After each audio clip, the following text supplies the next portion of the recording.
Welcome to Item Swap. In this video, we're going to dive into one of the most powerful builds in Set 9, featuring Juggernaut with Garen and Zeke's Heralds. Get ready to dominate the game with this winning comp. We'll guide you through the step-by-step process of building this comp with Zeke's Heralds and address potential setbacks, such as failing to 3-star Garen or assembling the full 6 Juggernauts. We'll also discuss additional variations to consider. And currently, I am in Diamond rank and this comp really works here. Most of the time it assures me a top 4 finish, so it would be very much helpful in climbing the ranks. So, without further ado, let's jump right into the gameplay. Before we begin, let's briefly touch on the pre-game setup, especially Legends. Set 9 introduces a few new mechanics like Legends and Portals. Legends must be chosen before matchmaking, offering unique augments that we can plan around. In this build, we select Twisted Fate as our Legend, providing us with augments like Pandora's Box, Item Grab Bag, and Teaming Up. Our primary focus is to equip Garen with optimal items and provide his allies with Zeke's Herald. To achieve this, we'll utilize the Legend and obtain Pandora's Box augment.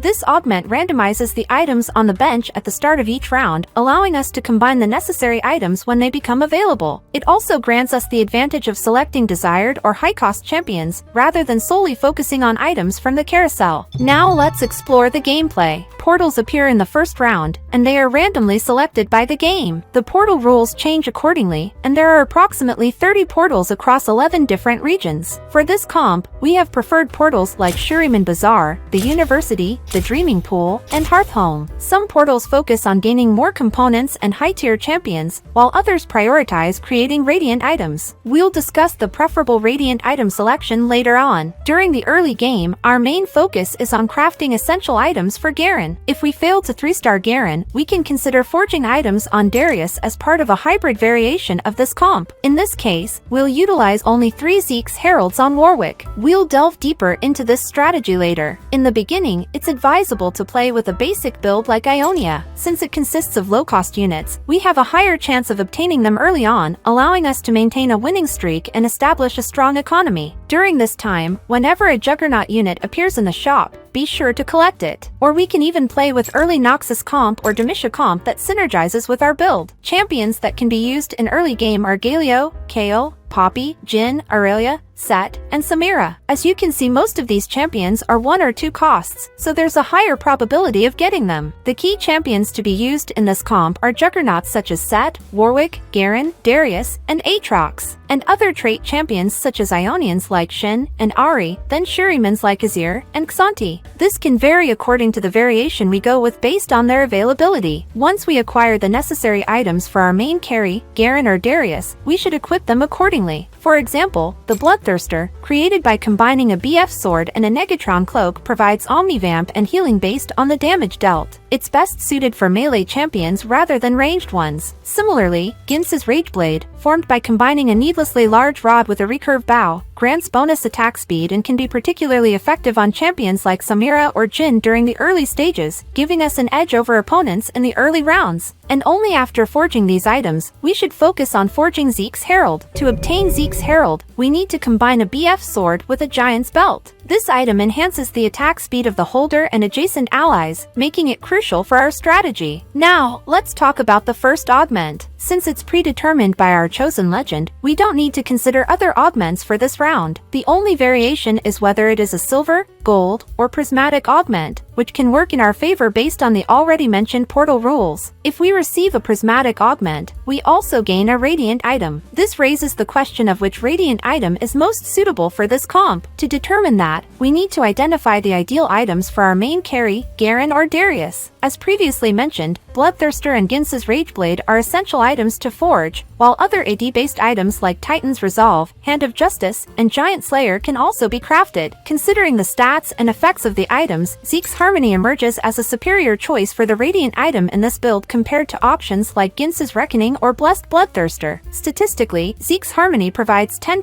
Omnivamp and a 40% increased attack speed to its holder and adjacent allies, surpassing the benefits offered by Zeke's Herald. On the the other hand, Blessed Bloodthirster only provides a 15% increased Omnivamp compared to a regular Bloodthirster, and Ginsu's Reckoning grants a 35% bonus attack speed solely to the holder. Thus, Zeke's Harmony proves to be the superior choice. Rascal's Gloves, which grants 2 random Radiant items, can also be an option. However, since the items are random, they may not always align with our AD-focused unit. In that case, we can consider using Rascal's Gloves on Aatrox, although obtaining Aatrox early on is challenging. Rerolling plays a significant role in this comp. It's crucial to stay at levels 6 to 7 and focus on upgrading tier 2 and 3 champions such as Galio, Garen, Set, Warwick, and Darius to 2 stars. For the second augment, if we receive any Juggernaut, Demacia, Shurima, or Ionia-based emblems or Juggernaut-based augments like Adrenaline Rush, we can select them. Otherwise, we should opt for the component grab bag augment and start forging the required items. The inclusion of Demacia Synergy in this build is due to its ability to grant Garen a random Radiant item every round. Determining when to switch the board with Juggernauts and Demacias is also crucial. Once we have Garen on the bench and his items are forged, we can gradually transition our champions, replacing Ionia champions with Demacia champions. However, we still require certain Ionia champions like Set and Karma for synergy. The third augment selection depends on our HP and whether we manage to acquire Zeke's Herald. If we don't have Zeke's Herald, we can choose other helpful augments mentioned earlier. Alternatively, we can opt for the Teaming Up augment offered by our legend. At levels 6 to 7, focus on upgrading your champions to at least 2 stars. After that, level up to add Shin or Ahri to your team. Take some time to observe your opponents and see if anyone is using Garen. Calculate the chances of obtaining enough Garen copies to max him out. Avoid spending your gold on rerolling during this period. Instead, wait until an opponent gets eliminated. This increases the likelihood of acquiring Garen. If it's not possible to maximize Garen's strength, you can explore other strategies we discussed earlier, such as crafting items for Darius. Regarding positioning, placing Garen in the second row helps protect him from becoming the primary target for the opponent's carry. Also, we can use this strategy of placing 2 units at the front and other Juggernauts in the back row. It is also effective. We have provided a unit positioning outline for your convenience. While playing with Ionia champions, during the end stage, swap Karma with Ahri to activate the Sorcerer Synergy, which synergizes with Lux. Our backline attackers consist of Lux and Ahri, with Darius and Garen serving as the main carry. Warwick holds the Zeke's Herald, providing support to our allies. As previously mentioned, if we can't max out Darius, we can consider swapping him with Aatrox. There are also other flexible combinations like using Shurima trait champions like Azir and Kay Sante at the end instead of Karma and Shin. If we find it difficult to break out opponents tanking units, Xanti would be helpful in clearing the way for Garen to the backline. Our final team layout will consist of 3 Ionia, 4 Juggernaut, 3 Demacia, and 2 Sorcerer. However, keep in mind that flexibility is key in this build. We have various supporting traits and flexible options to play with. So, try to be adaptable when things don't go according to plan. Economy management is very important in this game, so always try to keep your stack with at least 50 golds. It would be helpful at the end stages where you can reroll to have lesser competition in getting desired units. That's all we got to discuss in this build. Do try it out and let us know in the comments below. Thank you for watching this video. Stay tuned for more captivating content on our channel, Item Swap, and don't forget to subscribe.